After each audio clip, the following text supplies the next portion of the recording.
കൊരട്ടിമുത്തിയുടെ തിരുനാളിനോടനുബന്ധിച്ച് October 31 വരെ national ഹൈവേയിലെ Koratty Muringoor Chirangara മേൽപ്പാല അടിപ്പാത നിർമ്മാണങ്ങൾ നിർത്തിവെക്കണമെന്ന് ആവശ്യം.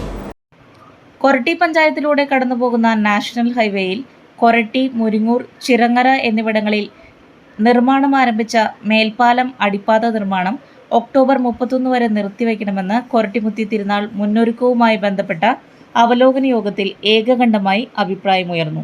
ഒപ്പം ചിറങ്ങര റെയിൽവേ ഓവർബ്രിഡ്ജ് ചെറുവാഹനങ്ങളുടെ യാത്രയ്ക്കായി താൽക്കാലികമായി തുറന്നുകൊടുക്കണമെന്നും യോഗം അധികൃതരോട് അഭ്യർത്ഥിച്ചു. പ്രസ്തുത ആവശ്യം ഉയർത്തി ജില്ലാ കളക്ടറെ സമീപിക്കാനും യോഗം തീരുമാനിച്ചു. ഒക്ടോബറിൽ നടക്കുന്ന കൊരട്ടിമുത്തിയുടെ തിരുനാളിനോടനുബന്ധിച്ച് ഉയരാൻ സാധ്യതയുള്ള ഗതാഗതക്കുരുക്ക് ഒഴിവാക്കാനാണ് ഹൈവേക്കുള്ളിലെ ഈ നിർമ്മാണം നിർത്തിവെക്കാൻ യോഗം ആവശ്യപ്പെട്ടത്. യോഗത്തിൽ കൊരട്ടി പഞ്ചായത്ത് പ്രസിഡന്റ് PC ബിജു അധ്യക്ഷത വഹിച്ചു. പള്ളിപ്പെരുന്നാളിന് മുമ്പ് ഇപ്പോൾ ആരംഭിച്ചിട്ടുള്ള സർവീസ് റോഡ് നിർമ്മാണം പൂർത്തീകരിക്കുമെന്ന് ഹൈവേ നിർമ്മാണ അധികൃതർ അറിയിച്ചു. വാഹനങ്ങൾ പാർക്ക് ചെയ്യാൻ മദരാക്കോട്സ് MAMHS സ്കൂൾ ഗ്രൗണ്ട്, കൊരട്ടി ലത്തീൻ പള്ളിയുടെ ഗ്രൗണ്ട് കൂടാതെ സ്വകാര്യ വ്യക്തികളുടെ സ്ഥലങ്ങൾ കൂടി പാർക്കിങ്ങിന് ഉപയോഗപ്പെടുത്തുവാനും യോഗം തീരുമാനിച്ചു. കച്ചവടക്കാർക്ക് നിർബന്ധമായും ഐഡന്റിറ്റി കാർഡ് ഏർപ്പെടുത്താനും യോഗം നിർദ്ദേശിച്ചു. പെരുന്നാളിന് മുമ്പ് തന്നെ ഇറിഗേഷൻ കനാലുകൾ വൃത്തിയാക്കുമെന്ന് ഇറിഗേഷൻ അധികാരികളും റോഡുകളുടെ ഡ്രെയിനേജും ഇരുവശങ്ങളും വൃത്തിയാക്കുമെന്ന് PWD അധികാരികളും യോഗത്തിൽ ഉറപ്പു നൽകി.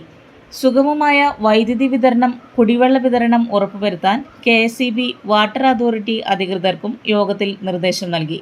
യോഗത്തിൽ Koratty panchayat vice president Shiny Shaji, standing committee ചെയർമാൻമാരായ advocate KR Sumesh, Kumari Balan, national highway deputy project manager Deenath Yadav, Korattypally ഫൊറോന വികാരി father Johnson Kakkatt, Koratty police sub inspector OJ Shaju, വിവിധ വകുപ്പ് ഉദ്യോഗസ്ഥരായ Rejikumar CS, Shyamaprasad EB, doctor Deepa Pillai, Annu K Sadanandan, CK Shaju, Manoj TS, Haris K, Sreelatha KA, Davis PP, PD Babu, പള്ളി ട്രസ്റ്റിമാരായ ജോഫി നാലപ്പാട്ട്, ജൂലിയസ് വെളിയത്ത് എന്നിവർ പ്രസംഗിച്ചു.